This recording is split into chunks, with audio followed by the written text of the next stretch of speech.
Hey everyone, welcome to SnapCast. I'm Rob, I'm Jerry. and today we have a lot of great stuff to be talking about here in episode 172. We're going to be talking about how the One Ring was found, some recent events, and then also the Lord of the Rings impact across the formats it's legal in. And Jerry, I think I'm correct in saying that we weren't expecting this much change with Lord of the Rings. Not with the One Ring. No. Wow. I Yeah. was expecting some cards to take, from our last episode, we made some pretty good calls. I recall that we definitely made a shout out to Orcish Bowmaster. We Yes. were we were right on that one. I made a call for Samwise Gamgee to make food decks, at least make an appearance. I was right on that one. Uh, I even made a call saying the One Ring was going to be played in Tron pretty regularly. I didn't think it was like four of, and then obviously as we go on forward in the episode, you'll hear like why it's a four of in almost every deck that wants to and can cast it. Oh, absolutely. But before we get into all of that, as always, man, how have you been? What have you been up to? I have been great. Finally gotten into my work schedule, so I'm able to at least do a little bit more on with the routines type things. The end of the month is Northern Indiana Championship that I got to defend my title for. Nice. There you go. I will be playing Living End. Of So course, no surprise there. because second verse same as the first, I'm gonna run it back. So, but I'll be able to run it back with really cool Lord of the Rings cards. Yes. Now I do have to ask, how insane are you going with your land count? Because I have seen decks floating around with as few as 11 lands. Are you going to be that greedy, or do you think you're going to try to keep it around the 14 land count?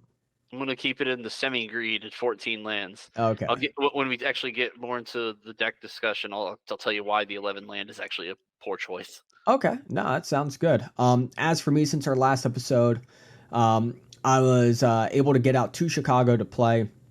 Had a I would say probably some of the worst magic luck you can think of. I ended up running Living End in the modern main event, and round one was is a fairly close matchup. I was going against Amulet, and so it's kind of back and forth. But after a Living End, though, they had cast a Titan the previous turn, and they got two Urza Sagas, which were able to tick up and make more constructs. And I didn't have enough creatures in my graveyard to be wide enough to get past those constructs and kill them. No foundation breakers for cheese. No, yeah, it wasn't a good time. So sadly, I lost that one in three. Game two, I ended up going up against a Ragavan list. I want to say is like a Murktide build, but game two, I ended up conceding without even like lethal being proposed to me on the board. The reason for that is so I started the game with one living end in hand. My opponent's Ragavan took one of my living ends, so I'm down to two in the deck. And my next two fetches and then draws ended up being my remaining two living ends. Okay. My question to you: Yes. did you board in to endurance? Did I board an endurance? Yes. I can't recall if I did or not. Okay. Because if you did, you play that out regardless. It Gotcha. sucks, but you can play it out. Because you can Yeah. discard your living ends to hand size and then reshuffle with endurance while providing a blocker for Ragavan. It's good to know I had it, like for future matches and that, but like I was just, it was so unbelievable that it was that bad. Yeah, you got moto bugged in paper. Oh yeah. And after that, I just ended up deciding, obviously Living End doesn't want me to play it today. So I ended up dropping at 0-2, walked around, chatted with a whole bunch of the people there, and just getting their insights on the NRG series, what attracts them to it and that.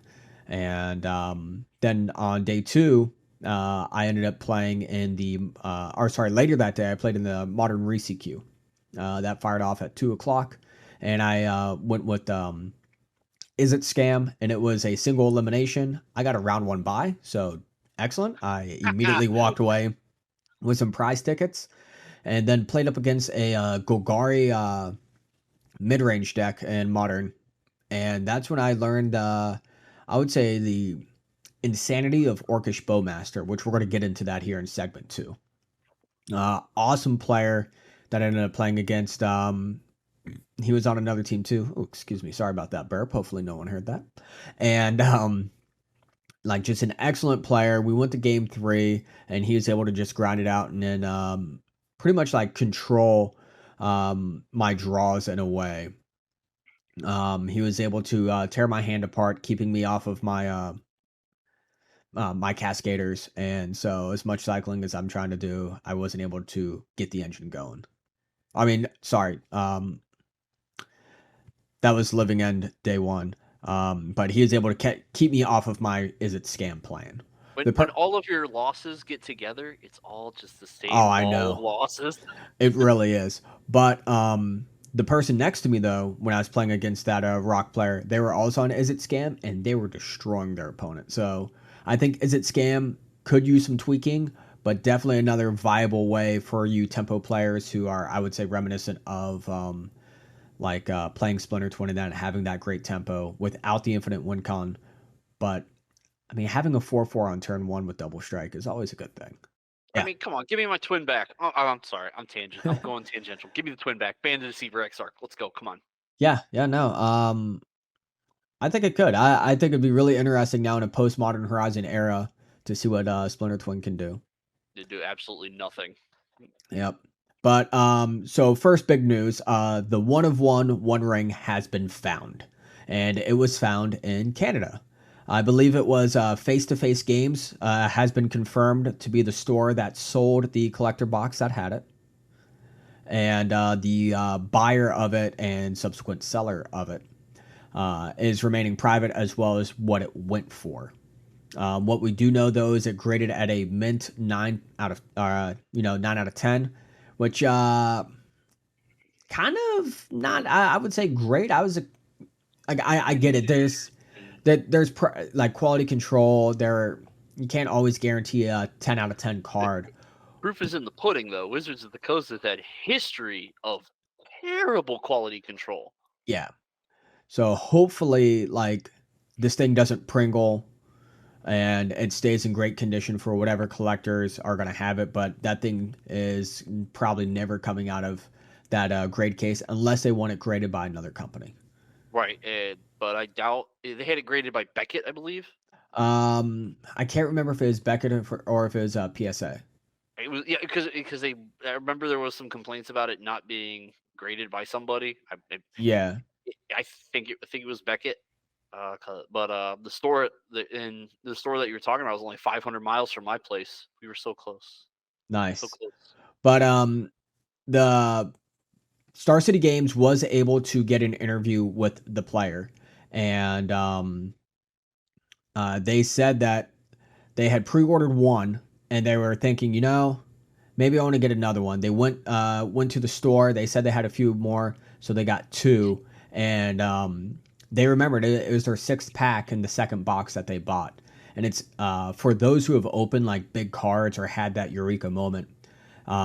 You remember the pack number. For me, it was pack 11 in Modern Masters when I pulled a foil Goyf back when foil Goyf was incredibly expensive. I ended up trading it for two dual lands back when I pulled it. To give you an idea of how expensive foil Goyf was and how cheap dual lands were back when this was. Because I think it's like 2013 or 2014 when I pulled it. Right, right. Yeah. Okay. So it's PSA. PSA did the grading on PSA the did it. Wondering. Okay. Yep. If someone was complaining that Beckett didn't do it, then I remember that chat. It was very weird. I'm like, why are you complaining? As long as it was one of those two, I Right. think you're fine. Yeah, no, Those I are mean, there are some collectors that hold some grading companies at a higher standard than others, if you will.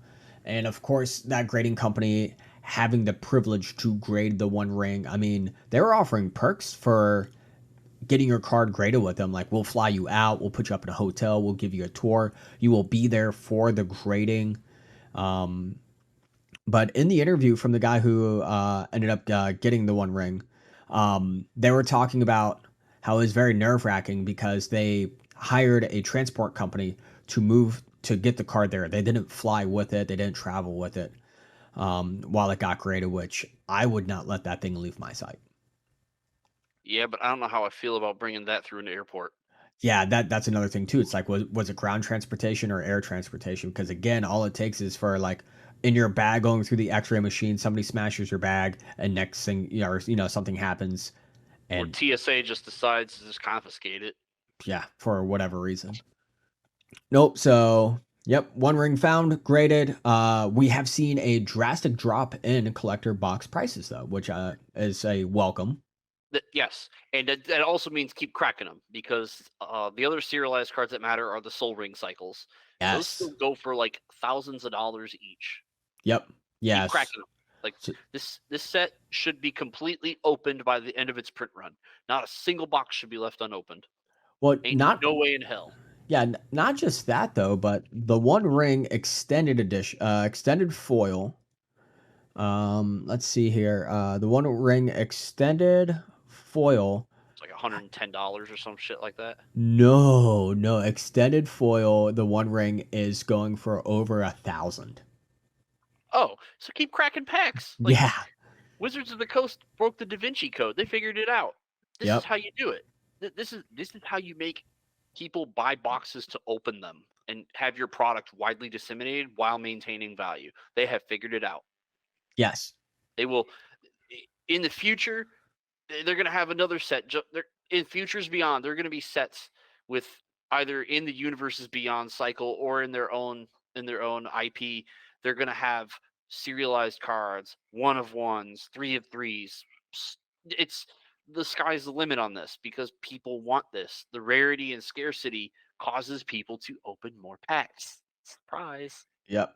Now, one thing that a lot of the community is hoping that doesn't happen. I've seen it on Reddit, seen it on Twitter, and that is that we don't end up with every set having this one of one, because with the One Ring, it makes sense. It has to thematically make sense to have that incredibly limited, like absolutely unique one of one or three of three, whatever it may be, for that universes beyond one like collector chase product. Right. I don't think we'll see any more one of ones for a while, but we'll see like, I don't know, universes beyond Power Rangers and there's an alternate foil for, there's a single like, single copy of each ranger to fill the cycle. I don't know. I'm making up stuff up Now, here. now, an interesting one would be the medallions and Marvel with Thanos' gauntlet. Oh, the medallion cycle. Yeah, Yeah, that'd be sick. so a one of one, and each one is dedicated to each of the stones in the gauntlet. Like Right. I could see something like that. But beyond that, though, again, it has to thematically match. Right. Another thing too that has recently been popping up is the gift bundles that come with the guaranteed bundle version of the One Ring, Frodo, the four cards that are supposedly guaranteed in it. Quite a few of them have been showing up without the One Ring. And that version of the One Ring is actually the cheapest one, according to MTG Goldfish, going for only $49 a piece, the foil bundle version of it. But people are getting like double Frodos. That's the most common thing that a lot of the buyers are seeing is double Frodos in it instead of getting the one of each to include the One Ring. That is bad. Yeah, because that's one of the main reasons that that gift bundle is driving $100 or $110 price tag. Like we want this card that is playable in literally every format it's legal in Yes, awesome foil treatment. Why would I not want this if I bought this product? Why would I get anything else out of it? Like, absolutely. come on. That's an absolute failure on Wizards. They need to get these people their one rings. Yep. Hopefully, there is some corrections made to this. Otherwise, yeah, it's going to leave a sour taste in the community's mouth.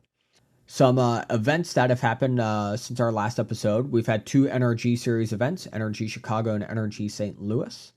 NRG Chicago Modern was won by Living End, piloted by Fletcher Johnson, and Legacy was won by a Golgari mid-range by Win Tom. Living End, Jerry, you're pretty familiar with Living End. You took down your like in-house event with that. Any surprises with that? It's playing Fletcher Johnson's list is the first one to really break through with Lord of the Rings cards. Yep. It went from the traditional 19 land pile to the 14 land pile. Now, at this event, there were three different Living End decks running around. There was the traditional pile, there was the splash heavily for Fury pile, where they were playing Oliphants. Because they were playing Oliphants, they have enough red cards for Fury, so they end up playing 2 copies of Monstrous Carabid with it to have additional black cards for your Grief as well. So kind of a little bit of splash damage of old Living End with new Living End. Then you have Fletcher Johnson's 14 lands. He went, I believe it was a 4/4. I think it was a 4/4 for Oliphant for Ent. I mean, so it's either a 4/4 3/3. Can't remember. The more interesting thing was 2 copies of Colossal Sky Turtle, the 1 copy of Subtlety, only 3 copies of Architects of Will. But the 14 lands is where you want to be in Living End. Yeah. There was a Gabriel Nassif ran an 11 land list just to kind of prove a point that you could do well with it, but the 11 land list is missing on the important interaction of awesome non-basic lands like Ottawara and Bosiju. And no fetch lands means it's even softer to Blood Moon than it really should be, because then you are reliant on having Ent and nothing else. Yep. So Yeah, Fletcher Johnson had a 3-3 split between Ent and Oliphant. three And three, okay. yeah, and 2 Colossal Sky Turtles. Yep, I'm on 4/4. I'm not playing Sky Turtle, and I'm not playing the Subtlety in the main deck. I turned the Subtlety into the 4th Architects. I think you're still supposed to be playing 4 of those. I Yep. like a card that pitches to both Grief and Force of Negation and cycles for one mana. The only other card in Modern that cycles that's also blue and black is Jezzy and Zombies, which is unplayable in Living End. So yeah, Gotcha. the 14 lands I believe is the normal going forward. Yeah. Now it was interesting though. So the deck I was piloting, deck that you ran, Jerry, Yep, we played 4 Living End in the main. However, Fletcher Johnson is doing 3 main, 1 side. What do you think the reasoning for that is? matchup. He suspected he was going to be playing more Living End Mirrors. Gotcha. Okay. Living in Mirrors, Cascade decks in general got a big bump in this set, so he just assumed he's going to play more Cascade piles. Okay. Fair Like enough. because living like in the Living End Mirror, you can cut like a Living End or 2 and not care. You end up playing this weird Simic Flash deck where you just crush your opponent if they try to Living End in response. Okay. And then for the Legacy event in Chicago, Win Tom with a Golgari, they call it Golgari Control. I think it's more of a mid range deck myself. What about you, Jerry? It's Proto Elves. It's effectively like so the elf deck that I played for our team event was the halfway point between elves and then this deck, where elves was also like they cut recently. They've been cutting Glimpse of Natures for copies of what's it called again? The Fiend Hunters, Okay. and they were playing kind of this Oh, pseudo Fiend Artisan. Fiend Artisan. Fiend Hunter is the white card. My fault. Fiend Artisan was being used as kind of a toolbox card to grab your green pieces while still being a combo deck. This just got off the combo entirely and just happens to have natural order for what green piece I need in what situation. If you natural order and have 2 creatures on the board after natural ordering for Crater of Behemoth, that still kills your opponent dead. Yeah. So you can natural order for Atraxa, get a bunch of cards out of it if you need it. A single copy of Collector Oof, which is very important in Legacy now. Get to that in a little bit. So yeah, really cool pile. It's kind of a take. It's basically the birthing pod deck of the format that we've been waiting for.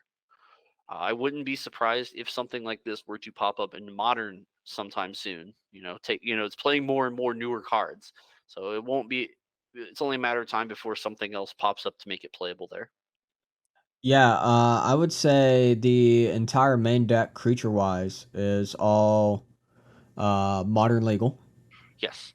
with the exception of Allosaurus Shepherd. Yep. And that one I could see one day just being Modern legal. Yeah. There's no reason for it not to be. Modern And Horizon is 3. yeah, right. And then the entire spell base of the deck, I think, is what's not Modern legal. Yeah, Uh, Snuff Out, Once Upon a Time, Natural Order, and Green Sun Zenith. yeah, 2 of them are banned, and 2 of them weren't printed in the Modern. So Yep. So it would be interesting to see what we could do here, taking this deck and trying to get into modern. But again, like modern legacy are just wildly different when it comes to their right, pace of play. their pace of play, their broken cards, their broken interactions, they vary wildly. They are their own monsters. Yep. Um, and then we just had NRG St. Louis. What was that? Just This is Yep. Fourth of July weekend or last? No, it's just last We weekend. weekend after 4th of July. Yeah, weekend after 4th of July. So it was, I think, 3 weeks between the two events. Yep. Um, No, it was 2 weeks. You had a weekend event, then you had 4th of July, then you had a weekend event, yeah, which yeah. So which is it, which is why there was, like, the little issue of there were only 21 people signed up for the Legacy event up until the last minute. yeah. This was something that Star City Games kind of brought up whenever they did their downsizing of events, making them more spread out. Was the potential for tournament fatigue. And back then, I disagreed with it, but right now, where I do agree with it at is the cost of just everything: hotels, gas, food, all that stuff. Not only that, but Chicago to St. Louis too, and with where NRG has their footprint is more so, I would say, like North Midwest. Would you agree, Jerry? We call that the Rust Belt. Yes, the old Rust Belt there. I live in Warsaw, Indiana, which is the center of the Rust Belt, so to speak, where Yeah, I can day travel to over half the NRG events. I can day travel to Chicago if I wanted to make it a day event, and I can. Uh, it's I'm 3 hours from Chicago, 2 hours from Indianapolis, 3 hours from Detroit. I'm right in the middle of this whole zone where they have control of this kind of yeah, tournament area. St. Louis and Minneapolis are two of the biggest outliers in this event, and Sioux Falls, Sioux City area. Those are pretty farther out, but they're trying to get footprints in other states as well, outside of Rust Belt states. Like you clearly see that they tried to do a little bleed in the Midwest because in Minnesota you catch that North Dakota crowd. In Sioux City, Sioux Falls, you catch the South Dakota crowd as well as your Iowa crowd. So yeah, I understand what they're trying to do, but the combination of location and doing it the weekend after a holiday weekend that is vastly traveled is it's a bit of a misfire there. yeah. That's another thing too. Is the weekend after a holiday is not a good plan. Um, but maybe a different location. St. Louis, I think, has some relatively good history with attendance when it comes to the energy events. So just 2 weeks after an event, on top of, I would say, more so a week after, or immediately after um, your Fourth of July weekend, kind of going to impact your attendance. Yes. It turned out a lot of the majority of that tournament was about half the people that played Legacy in the team seats. Yep. Now, the team event did do very well. They almost capped the event, which is something that NRG has been known for. They're able to do really good, I would say, with selecting the proper venue size and still making it a very nice event overall, with having either only themselves as a vendor or maybe a couple other vendors there, and the small number of artists that show up, and being able to run side events too. So I think NRG is doing a really good job. They might be able to step it up a little bit more, but then again, they got to stay profitable. One nice thing though is they have coverage. However, this is where I have my one criticism, and Jerry, you agree with this, okay? So their commentators are not on site. Their commentators are streaming from their house, and That's it, cool. yeah, like The that's concept is cool. Yep, because you're able to get some really good players, some very knowledgeable commentators there. But maybe you should do a quality check of their webcams to make sure that it's going to be a really good product that's being put At, out. at the very least, have Wi-Fi, so you're not just the person is just unlistenable. I had to mute through one of the Legacy matches because Dom Harvey was just not coming through at all. It would talk like, yeah, do this thing that I'm just doing with right now just to Oh screw with yeah, so it was doing the robot thing, do the but yeah, robot thing, and it did it for the entire match. I'm like, this is getting muted. I'm done with this crap. Like, and yeah, I value their opinion, but I can't value your opinion if I can't listen to it in a meaningful way. yeah. So like, if they're gonna have, like, say Dom Harvey is gonna be like a full time, like, year round, um, give give that commentator a small stipend to improve their internet or to get equipment for their house to improve overall quality. Because yeah, like it doesn't take much, and we know how challenging it can be for people to actually want to watch a Magic the Gathering stream because sometimes they're not the greatest content visually when it comes to the card game, but it is the commentators that draw you to it. And that was one of the big things that Star City six, succeeded at when it came to the prime of their commentary with Patrick and I'm blanking on the other name. I don't know. The two dudes knew their magic. Cedric. The important point. Yeah, Yeah. Cedric and Patrick. They did a fantastic job. The So, two dudes knew everything, even though they couldn't see like the entire card. Like yep. most of us players who watch it, we know what's going on. It's already not even a very good spectator sport. Let's not make it worse by having technical issues. Yeah. Like you and I are doing this through across the web. Limited technical issues. We're not really having that kind of a problem. Yep. So yeah, and we do what we can to try to make things better. But anyways, sorry, we just went on a huge rant here. The winners of the team event was for Pioneer, you had Rakdos, Modern, you had Amulet, and in Legacy, you had a mono black combo.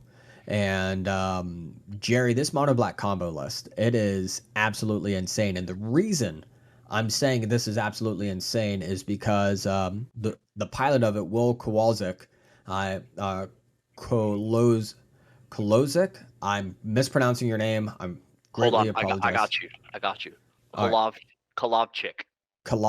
Yes, yes, excellent. See that I'm you've reading got it, and you've I'm gone like, overseas. I've gone to Georgia, the state, not the country. So yeah, okay. But Will took down the team event. Obviously, it's never a individual performance on it, but Amulet and Rakdos being powerhouse decks in the formats for them too. They took down the team event, and then on Sunday, Will took down the Legacy event also, earning 2 trophies in the weekend. And in the Legacy event, didn't drop a round, only lost 3 games total, ended up going 6-0-2 and clean sweeping the top 8. yep. History lesson time. This deck has always existed. It's the Helm combo deck with Leyline of the Void and Helm of Obedience.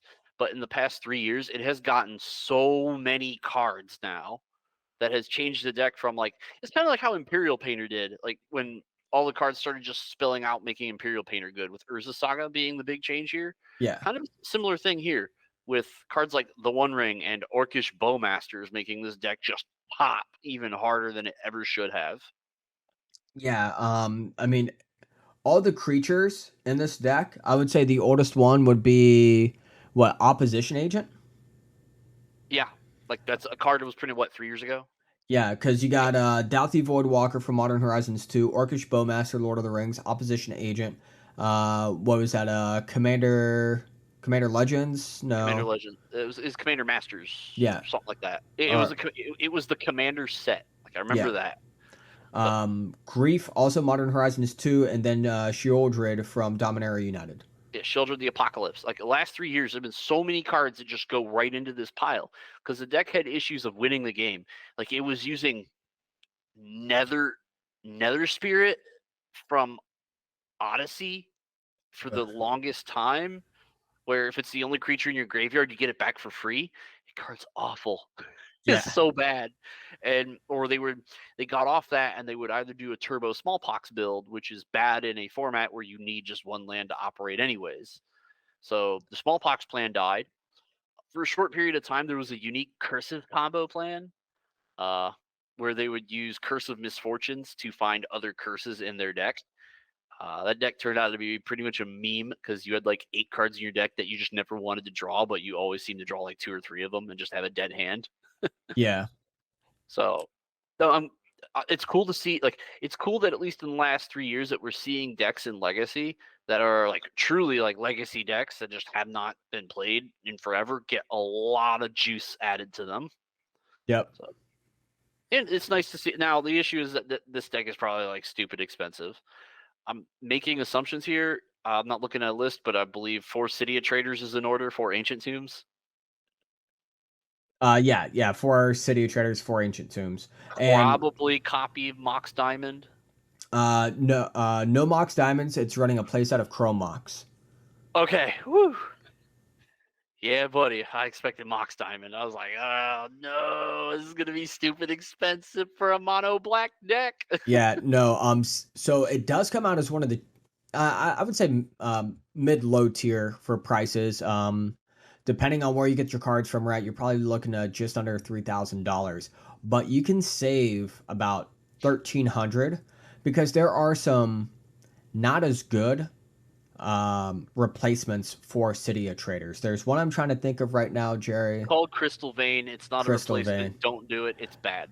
Well, I'm not saying We have said this for years. We have done this for years. We've always yes. said, yeah, just play Crystal Vein just to hold it off. It's awful. Don't do it. It's bad. You're bad if you advocate for it. I will fight to the death over this one.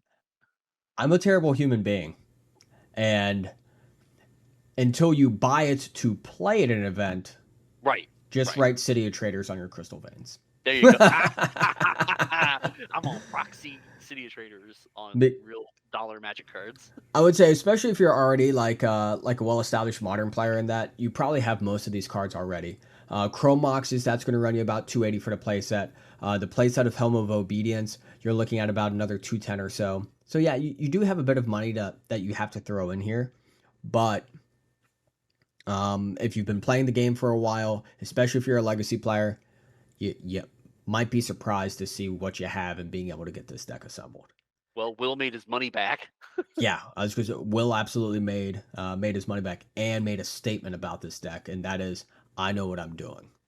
Yes. It's nice though, because before Orcish Bowmaster, what card do you think was played in that deck spot? Before Orcish Bowmaster. It is a really expensive Magic card, like stupid expensive. The card before Orcish Bowmaster was Chains of Mephistopheles. Oh my goodness. Like, that was the card you played to punish brainstorms. This is so much better at doing it without the weird wall of text and graph you need to understand how the card works. And also, like, yeah, a playset of Orcish Bowmasters is probably $200, but a playset of Chains of Mephistopheles is probably like $2,000. And I think I'm being generous. You're being very generous. So Orcish Bowmasters, you can get a playset for about 160. For a playset of Change, you're looking at just under $4,500. Yeah, that was the card they were playing, and that card is, to me, is good. Orcish Bowmasters is better. Yeah, and that's down. At its peak, Chains back in February of 21 was rocking about a $2,500 price tag. So if you're wondering my opinion on Orcish Bowmaster, it is Chains of Mephistopheles revamped, reworked, and way better. Yep. That is my opinion of that card. Yeah. All right. So before we get off in the segment 2 here, just real quick, got to give a plug to our sponsor, Deep Dive Games down in Kingsland, Georgia. If you're down in the area, or sorry, St. Mary's, Georgia. Kingsland's just a little town next door. Don't worry about it. Small map or whatever. Anyways, so down in St. Mary's, Georgia, Deep Dive Games for all of your gaming needs. Stop in, say hi to Matt. Outstanding person. Everything from board games, RPGs, Magic the Gathering, and they have also been informed that they will be hosting the new Disney trading card game. So if you are curious about where to get the new Disney trading card game, I can't remember the name of it off the top of my head right now, Jerry. Lorcana. Lorcana, yes. They have been granted the ability to do like the initial release test and playing of it as well. So definitely go there and check them out. They also have a growing Warhammer 40K and tabletop scene as well. My people. All right, and then another shout out I'm going to do. This is for all the active and veterans, active duty and veterans that we have out there.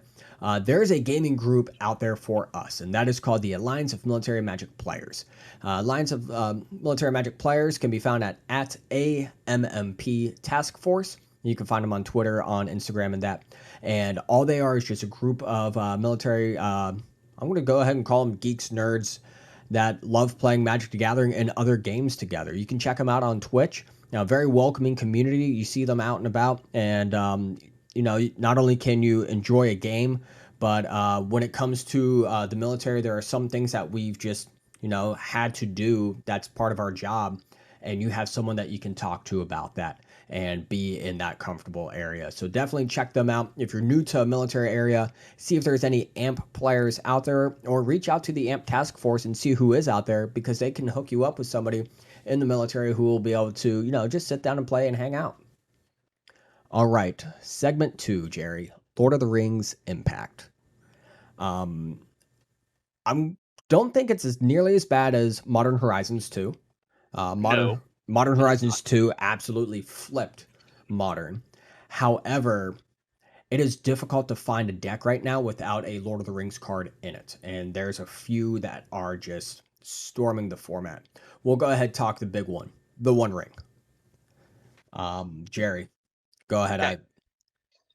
So when we originally talked about this, we said it was going to be a Singleton and Tron that Karn could get up. Any deck that played Karn the Great Creator wanted to grab this card out of the sideboard. Yep. We are, as far as I've seen, compared to all other big names out there, you and I were actually the closest to getting this right. What we didn't understand is how good this card actually is in Yeah. anything that wants to get up to 4 mana. This includes your 4 color Omnath, Tron, Amulet Titan, various other decks. We'll get to that in a minute. Yep. But the play pattern of being able to go the One Ring, give yourself protection from everything, allows you to draw 3 cards off of it unimpeded and untouched. Your opponent can't interact with you in a meaningful way. They can't attack you for giving up tempo. They can't interact with the cards you drew with your hand with Thoughtseize effects or griefs. Very important. So, what winds up happening is that the One Ring at a base level, it is the single best sorcery speed draw spell ever printed. Yes. Where it breaks itself is when you have multiple copies of it. Okay.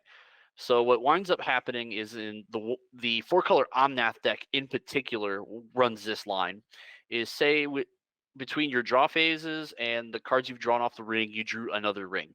What winds up happening is you end up playing, I'll play my fetch land, gain 4 life off my Omnath. I'm going to play another One Ring and give myself protection from everything and sacrifice the new one to the legend rule.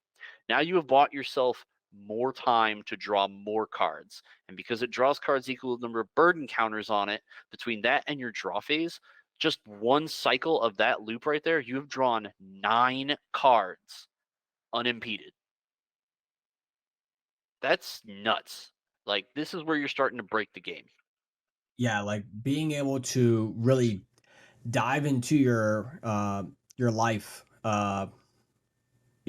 total as a draw resource when it comes to this, and being able to have multiple copies in your deck and just ledger roll it out whenever you get too many burden counters on it. Again, absolutely insane. Yeah, you don't even have to do that. Like, the decks that are playing it have many ways of interacting with it in a meaningful way. Decks like Amulet say, I don't care, you're dead anyways. So Yep. that works too. Tron plays Wormcoil Engine just to gain the life back on attack phases. 4 color Omnath bounces it with its Teferi Time Raveler and draws a card on top of it. Right. Any deck that plays Omnath gains a bunch of life anyways by virtue of playing Omnath and attacking with Solitudes. It's not really the cost of life. Like, this is the card that is the pinnacle of life being a resource. The life cost of these burden counters is almost irrelevant in most cases. Yeah. But yeah, like you were saying earlier, though, you think this is going to be the first card from Lord of the Rings to see a potential restriction in Vintage, though, correct? Yeah, this one's not even close. Vintage, every single deck in Vintage not named Dredge plays it as 4 of. Every Yeah. single one. Turbo Xerox, uh, Oops All Spells, Initiative, Doomsday, Paradoxical Outcome, doesn't matter. They're all playing 4. This is going to get restricted in Vintage. There's no way this just sits around and does what it does unimpeded. Yeah. Now, one thing that is good for WotC at this point, though, it is driving sales because everybody wants it. The prices are pretty. They're not too far out of reach to where I would say the average player can't get it. However,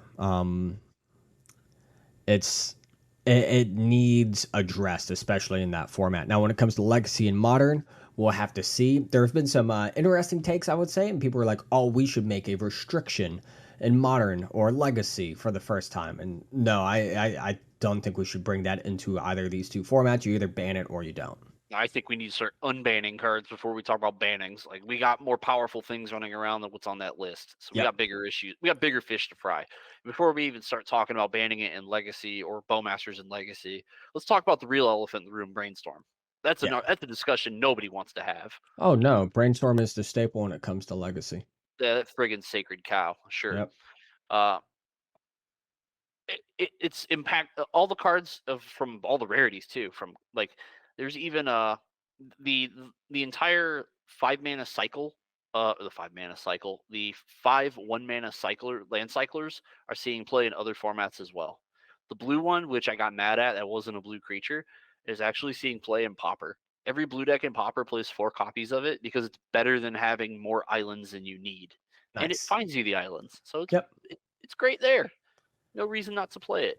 Uh, let's see. Samwise Gamgee started to see play out of from the get go in kitchen decks as an infinite loop option. Yeah. So the entire format, up and down, has been a variety of formats, and the set from all the rarities has made some impact on the format without turning it on its head. Yep. Yet the one thing that does got me going is that four color Omnath went from an outside top 10 deck to now the second, probably the best deck in the format. Yeah, I just don't think that there's enough people playing it right now because of the potential difficulty of getting playsets of the One Rings because a lot of places were sold out of them. Yes. People are picking them up. So that Uh, might be the only thing that's hindering it. And not only that, but also on Magic Online, the One Ring is an expensive card. Uh, it is even more expensive because there's no incentive to crack packs on Magic Online. yeah, so Magic Online, the One Ring is 120 tickets. For you deck rental service users out there, that's about half the cost of your deck. With I think the best subscription tier, you're looking Yeah. at about 480 to 490 tickets just for a playset of the card. Now, this also could bring up the discussion of I think the rental services are going to look into changing what their conditions are based on your level of subscription. Yeah, I think at some point they're going to like Mana Traders will introduce like a $75 subscription where you have access to everything, no ticket limit. yeah. I think I think I think we're in the works of something like that could happen in the future Well, if because they decide to do that, I really hope they just legacy in the people who've been with them for 3 to 4 years. Just saying, wink. wink, wink, wink, wink. But back on the One Ring, the card's Yes. been impactful. Yes. It brought Omnath back. That is Yep. a deck you have to be prepared for. And good card is good. Yep. I think it's also like the more exploration that the card needs. Like I think it's something that Ad Nauseum combo wants to come back because of its interaction with Phyrexian Unlife, Yes. where burden counters cause loss of life, not damage. So I'm gonna draw all the cards I want. Exactly. Yeah. Just keep going negative. Like if I'm not winning the game now, I'm gonna find it real quick. And you would be able to play that as early as what? Turn 3? Turn 3, Yeah. which, Which which isn't is bad. which is great. It's what you want. Turn Yeah. 3 give you protection from everything, buys you a turn. If you're just looking for one more piece of the Thoracle combo with Thoracle, Angel's Grace, Spoils of the Vault, or not, you just tap it, draw a card. Hey, look, I found Phyrexian Unlife. I'm gonna play Phyrexian Unlife and then tap this to draw 2 cards and just not care. Yep. So I'm here for it. I Yeah. think the card is a great addition to the format. Is there a world where the ring gets banned in Modern? Possibly. Depends on if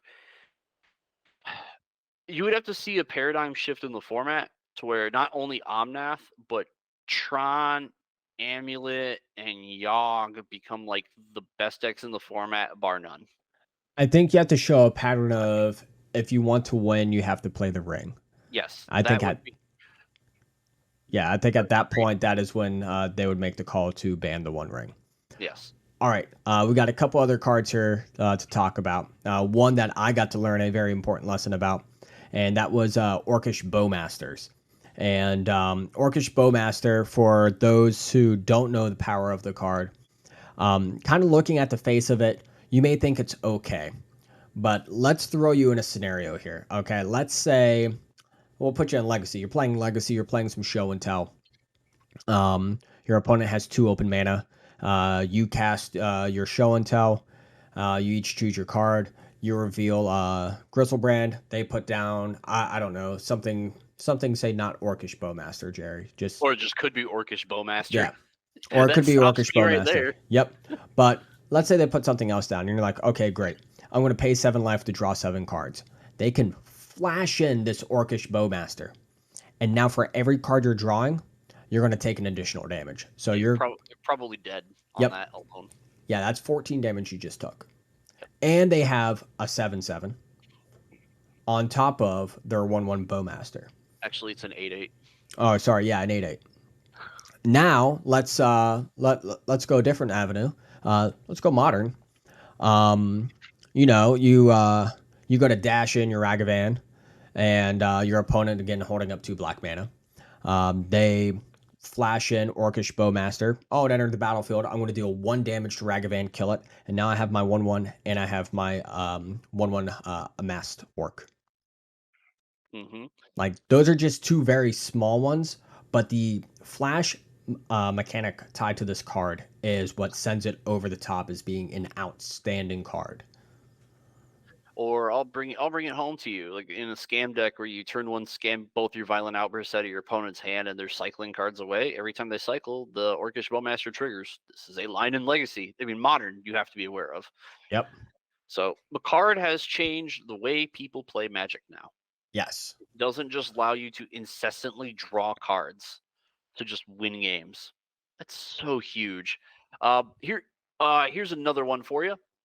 Say your opponent goes ahead and like they can't say you have a Bowmaster out and they play Teferi Time Raveler, they can't actually minus the Teferi Time Raveler and draw a card without it getting shot in the face by a Bowmaster. Yeah. They have to use it on the Bowmaster to not get shot in the face. So little things like that. In Legacy, it's crazy there because if you brainstorm, that's just now I have a 4/4 and a 1/1, and you took 4 damage for 2 mana. Yep. And it doesn't include me shooting like I'm gonna shoot your Baleful Strix. I'll shoot. Let's say I'm playing against Grixis. Let's say I'm playing against Grixis Ninjas. I'm gonna shoot your Baleful Strix and your Yuriko. Good game. Glad we had it. All for an Orcish Bowmaster. Yeah. Even Preordain, you're going to be drawing an extra card. Yeah, Weird Um. Rain Ponder. They all say draw Yep. card on them. It's going to Yeah. provide an additional damage. It's changed the way Legacy Reanimator plays. Like it used to be, Gristlebrand was the snap 4 of. Now we're down to 2 of them for 2 copies of Atraxa, simply because Atraxa doesn't trigger Orcish Bowmaster. Yeah. So yeah, uh, this is obviously probably I think this is the most powerful card in the set. I would say it is more powerful than the One Ring. Yeah. I would But I would argue that because the One Ring costs 4. It's about yep. the only difference. And um. Yeah. That's it. Yeah, I gotta cut that out. Anyways. The other thing that to mention on Bowmaster is that people in the Commander crowd are absolutely losing their minds over it. That it's like, oh, this card's broken here. They could make a 20/20 and kill somebody. Well, Commander allows wheels. They're banned in Legacy. Most Yep. of them are power crept out of Modern. They made really bad wheels in Modern that are unplayable. So at this point, I think that you just ban the wheels in Commander Yeah. and unban the non-wheel cards that are not the problem. Like, yeah, I guess if I have like wheels were already busted with cards like Smothering Tide, they were busted with Hull Breacher. Like, obviously, they're wheels, they're broken cards. Yeah. All the really good ones are banned in Legacy. Orcish Bowmaster just like shows you like, oh, I'm gonna wheel a table of 4 players and and someone's taking 21 to the face. Yep. So yeah, ban the wheels, be done with it. Yeah. So back to Bowmaster though. I would say most of your black decks are running it. Okay. It brought. I would say just green black rock has a good leg to stand on. Jund may see a little bit more of an uptick, but I think just saying green black would be better instead of going full Jund. Or being just red black Imperial Painter. That's fine Yep. too. But Or that is a tiered deck list still. yep. Well, I was talking in modern. Oh, my fault. Yeah. Yeah. Yeah, no, you're good. Rakdos Scam also playing it too. So I would say, yeah, if you're in black, um, Bowmaster, absolute amazing addition for the deck. Yep. Um, Little sideways here. Hollow One plays it. yes, and that's a big thing too that I know you just wanted to touch base on real quick, Jerry. So Hollow One used to be a very popular deck back when we had Faithos Looting, Legal Force. It was super good Yeah, with Faithful Looting. and now that we have a another benefit to drawing cards, because turns out in Hollow One, we have the ability to force our opponent to draw cards. And so being able to have a Bowmaster out and then next turn just force them to draw, because it's what, draw 3 cards, correct? Yeah, each player draws 3, discards 3 at random. Yep. So now you force them to draw 3 cards. Your little amassed orc token just got bigger. You just bolted them or took out something on the board, and you're fueling towards the possibility of getting an Asmo out or getting your Hollow One out or whatever it is for the other creatures that you have, being able to slam them at a super cheap or free price. Yeah, but the gee whiz with that line of play is, oh, even if I discarded my Hollow One by accident, I just created a Hollow One, so who cares? Yeah. Yeah, like it really doesn't matter. And it's running unearths too, so you can unearth that Hollow One if you need to. And if you have just a weak army token that's not doing nothing, you can sacrifice it to Infernal Plunge for 3 red mana to cheese your opponent with a Seasoned Pyromancer. Let's go. That's exact. I saw that and I was like, all right, I am in. Oh yes. We are going to try to make Hollow One good again. All right. Real quick here, let's talk about last couple things. Forge New and Hammer Time, Jerry. We were both pretty accurate on that one. Not a full playset, maybe 1 or 2 copies of it. Good card is good card when it comes to the equipments. You ever hit a bullseye? That's what it feels like. Dink, Yep. we nailed it. And then, Jerry, you talked about it a little bit here. People getting wild and greedy when it comes to Living End, Yeah, and their land cyclers that we got from Lord of the Rings. yeah. Obviously, there's a lot of incentive to do it because more creatures in your graveyard is better. Yep. I get it. Um, Cutting yourself down to 11 lands, though, that's a no-no. I like I, Yeah. I like Otawara. I like Bosiju. I like actually being able to use those cards in game one because they come up a lot. They come up way more than you would have ever suspected them to. Seems to be every tournament I play Living End, I'm using Otawara at least twice in game one, and then I'm using it every time in games 2 and 3. So I'm not here for not being able to cast, not being able to channel my Otawara. So yeah, 11 lands is too greedy. I think if you're still in 19 land builds, you're not doing enough. I think you do need to be playing these land cyclers in some number. I think Fletcher had it perfect. I think 14 lands is correct. I Yeah. don't agree. I don't agree with his flex cards. I'm not. I'm not sleeving up Colossal Sky Turtle anytime soon, especially in a format to where 4-color Omnath and Indomitable Creativity are the 2 decks you're contending with. That Yep. Colossal Sky Turtle is doing next to nothing, especially with the ease of tokens they can make. It's not answering enough of Archon of Cruelty shenanigans. It's just not. And then Gotcha. against 4-color Omnath, if you're bouncing something with Colossal Sky Turtle, you should have living ended 2 turns ago. Yeah. Now, I think so. Fellow Snapcaster Zach Gollum, he's going to be moving up here to the Hampton Roads area, and I'm going to go out to an FNM with him. I'm probably going to sleeve up this 11 land Living End just to hate myself for the day.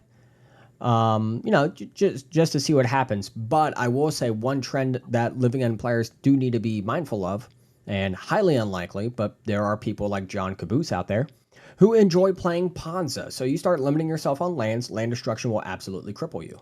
So just be careful. Just randomly Ponza.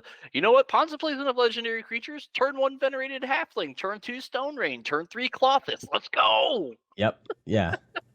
So Oh, the Halfling, by the way, we called that. yes. It's getting played. It is actually getting played in Yogg in some numbers. Yep. It gives your Yogg and Grist uncounterable. Like I said, like your biggest issue is getting through counterspell sometimes, and now we beat it. Like surprise. Yes. Yeah. Yawgmoth, 4-color Omnath, also running it because it is legendary spell, not legendary creature. So you can use this to cast your Ren and 6s. Cast your Your rings. Yep, your planeswalkers. So it's mana fixing for your planeswalkers in your deck, so you can hit that more timely, like say Renin 6 and Teferi Time Raveler back to back if that's the line that you want to go without having to worry about how you're fetching. While Yep. also setting up for a non-legendary creature to come out. Because otherwise for non-legendary, Delight of Halfling is only producing a colorless or waste for those back from the day Hmm. mana. Uh, and now the one last medium, the weirdest change I've seen in the modern paradigm recently. What do you got? It's a burn. It's burn. Okay. Uh-huh. Burn is now playing. At least half the players out there are now playing Searing Blood over Searing Blaze. I have seen this, and I don't think I've played Searing Blood since Standard. Yep. And I agree with it 100%. Uh, Searing Blood kills everything in the format that matters that Searing Blaze could already kill.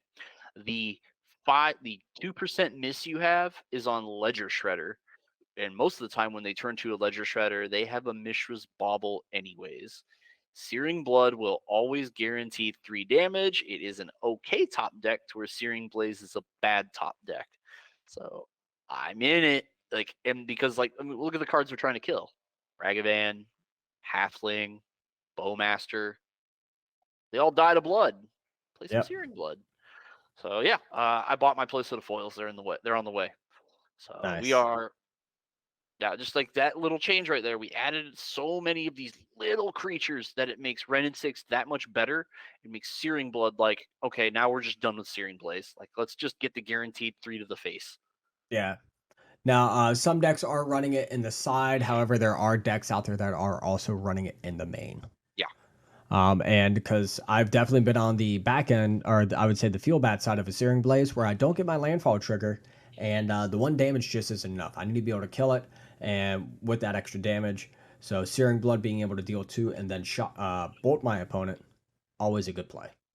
And I'll equip you with this argument right here for Searing Blood over Searing Blaze. Well, what about the 3/3 with the 1 mana Dragon's Rage Chandler attacking you as a 3/3? Well, it's attacking you. You're burn. Kill him. Yeah. Who cares? Yep. It's not blocking you. Yeah, exactly. It's not blocking your Goblin Guides or your Monastery Swifters. Yeah, just connect to the face. Who cares? Like, Yep. and then if it's a 1/1, when you have it, well then Searing Blood kills it anyways. We did it. Good. So Good game. So I do like that change. That change it's making me happy that we're seeing a lot of weird things happening. Oh yes. Nah, I'm Well, enjoying it as always. Still loving Modern. so this is how you design a set. This is how you sell a set, and this is how a set should impact your formats. Yep. Like I will say at first out of my reservations, why is this going straight to Modern? But I will say it has added a nice refreshment to it without completely changing the flavor. Yeah, it didn't just warp the format like MH2. Like you can actually go in a weird period of time to where you can go to you had the format with before Uro, Simian Spirit Guide, Mystic Sanctuary ban. You cut that, and then there's that short 5-month block of just like regular Modern, and then Modern Horizons 2. Yeah. You could see dynamically how wildly different those 3 formats were. Yep. Quite nuts. All right, man. Well, I think that's going to do it for us. Thanks, everyone, for joining. Jerry, as always, it's an absolute blast. Be sure to check us out on all the social medias, as well as looking for us on all of the podcasting outlets. But that's going to do it for us tonight. Y'all have a fantastic day. Oh, snap.